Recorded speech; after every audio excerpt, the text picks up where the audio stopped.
commence primary ignition. Chewie, get us out of here! Fire the emergency booster engines! We'll be safe enough once we make the jump to hyperspace. At last, we will review more news on the podcast.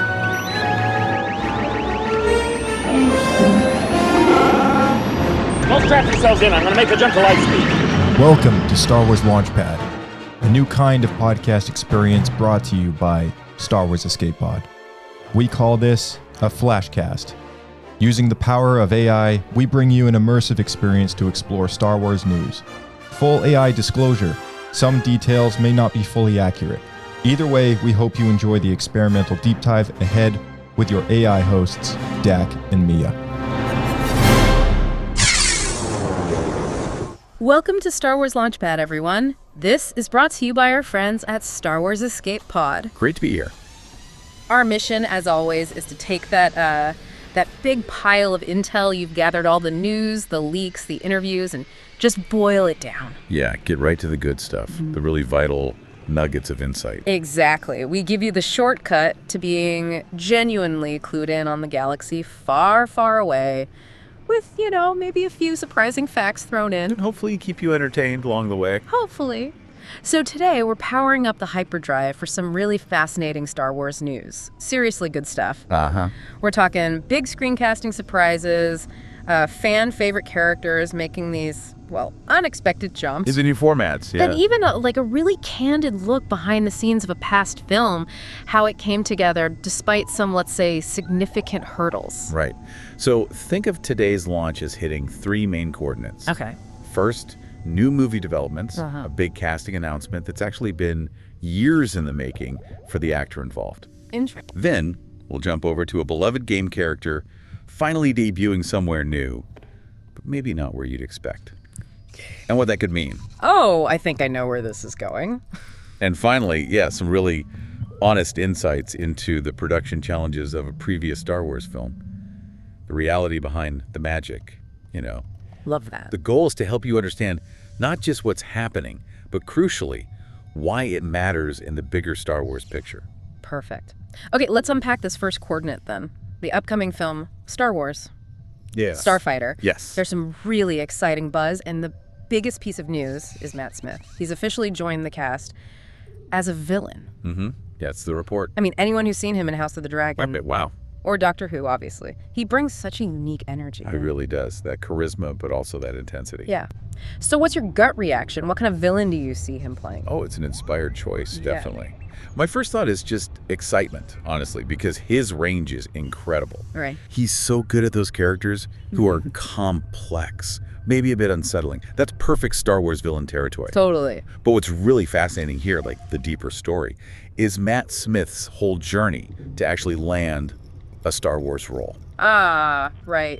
This isn't his first time orbiting the galaxy, is it? Not at all. Yeah. Not even close. If you rewind to 2018, he was seriously being looked at for a pretty major part in Star Wars, The Rise of Skywalker, the 2019 film. I remember hearing whispers about that, but it never happened. Exactly. It just fizzled out. Smith himself talked about it, actually. Called it a pretty groovy thing, I think. Groovy, okay. Yeah. And a really groovy part and concept. He even said it was a big story detail, something transformative for Star Wars. Wow. So a key role. Sounds like it. Right. But his words, it never got quite over the line. Now, the big rumor back then. Young Palpatine. That was the one, right? That was the big one, yeah. Maybe an early clone, something like that.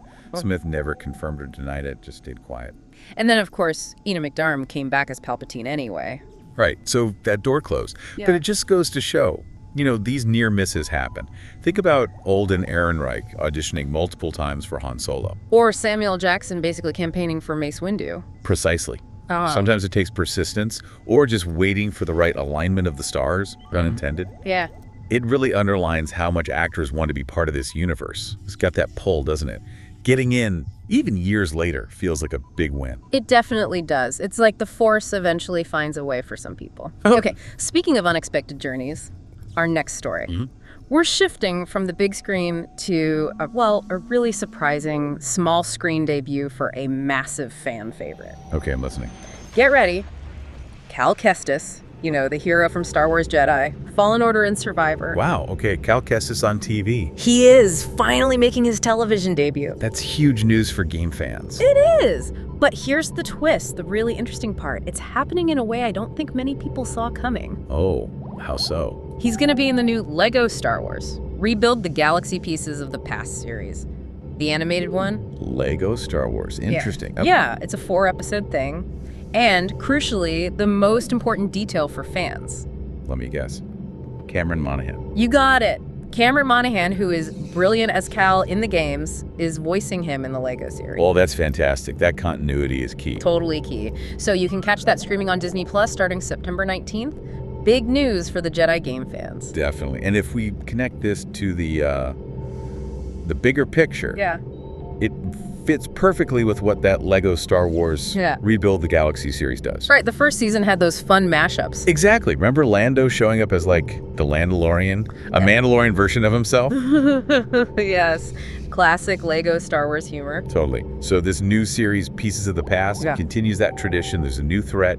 The Griebling siblings are back, trying to stop it using their force building and Sith breaking powers. It's all very Lego. Well, it's fun. And the voice cast is, well, it's stacked. You've got returning people like Billy D. Williams back as the Landalorian, which is great. Awesome. And get this, Ahmed Best is back as Darth Jar Jar. No way. Okay, that's commitment to the bit. Right. Plus Anthony Daniels as C-3PO, Sam Witwer as Maul. The list goes on. But adding Cameron Monaghan as Cal Kestis is just chef's kiss. And you've got Ashley Eckstein voicing Ahsoka, Alan Tudyk as K2SO. It really shows the freedom Lego Star Wars has to just play in the sandbox, you know, mixing eras, mixing tones. Yeah, it's something the main canon can't always do. Exactly. But this Lego appearance, it inevitably brings up that other question, doesn't it? The live action question. Live action question. Cal Kestis. Will we ever see him in live action? His story is so compelling, surviving Order 66, his whole journey. He fits so well into that era they're exploring now. Perfectly. People speculate constantly, could he show up in Ahsoka's season 2? Maybe a flashback. Or maybe the Mandalorian and Grogu movie next year, dealing with Jedi survivors. It's all possible, right? His story overlaps with so much. He could offer such a unique viewpoint on that dark time.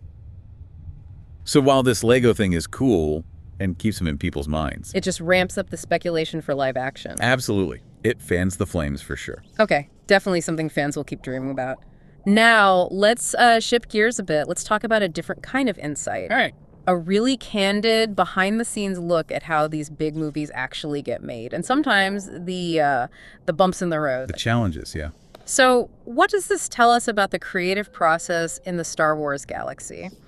We're diving into Ron Howard's recent, very honest interview about taking over Solo, a Star Wars story. Yes, the Solo situation. Yeah, for anyone who doesn't remember, Ron Howard famously took the director's chair after the original directors, Phil Lord and Chris Miller, left the project.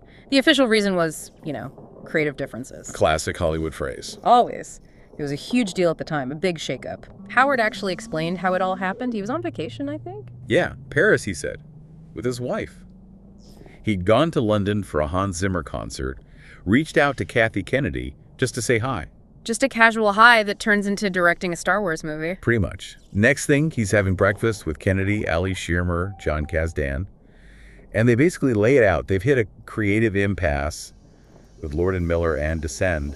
Would he consider taking over? Wow. And he said he was already kind of curious about Star Wars. Yeah, the timing felt right to him, even though it was totally unexpected. What a call to get on vacation. Right. But this interview, it gives such a fascinating peek behind that creative impasse curtain. Howard saw some of the footage Lord and Miller had shot. And he said he immediately understood what was bothering them, meaning Lucasfilm. He felt there was a, quote, disconnect early on tonally. Totally. Okay. Yeah. Lucasfilm just wasn't convinced by the direction it was heading.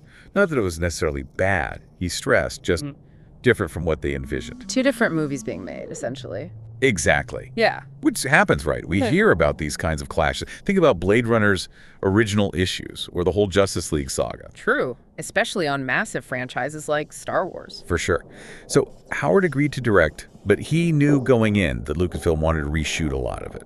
A huge undertaking, taking over someone else's film. Massive. But what really stands out from Howard's account is how professional he said everyone was. He mentioned Phil and Chris were incredibly gracious through the whole messy process. That's good to hear. Yeah, he just put it down to them seeing two different movies. A good reminder that creative differences aren't always nasty fights. Sometimes it's just different art. Still, Solo didn't quite perform as hoped, did it? No, it underperformed. And you have to think all that behind-the-scenes drama probably didn't help public perception either. It shows the immense pressure involved. Absolutely. And speaking of guiding principles, there was one killer detail in that interview from George Lucas himself. Howard shared this little nugget of wisdom Lucas gave him early on. Super simple, but wow.